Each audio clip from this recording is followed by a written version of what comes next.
Assalamu alaikum wa rahmatullahi ta'ala wa barakatuhu ya al'ummar wannan gida mai albarka na kundin sarukan makaranta.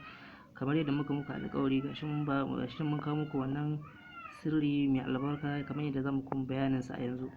To ita wannan ayar dai ana amfani da ita ne wajen kashe magana ba wannan tana tasiri sosai kamar da kuka an rubuta ta nan haka ake rubuta ta.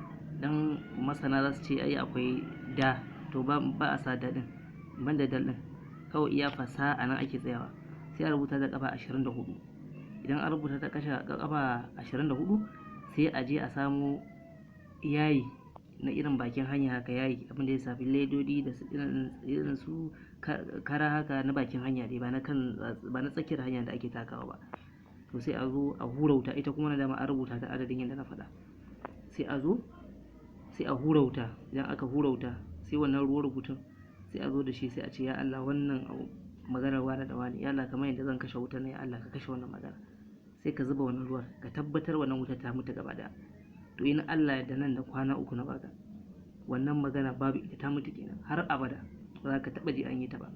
Wannan mujarrabi ne sosai kuma ku rike shi, wannan mujarrabi ne sosai.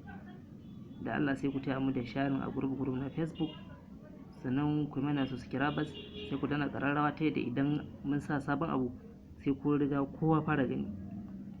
Da liking da comment abinda baka gane ba sai kai bayani sai a maka bayani yadda ya kamata. Mun gode ya Allah jama'a.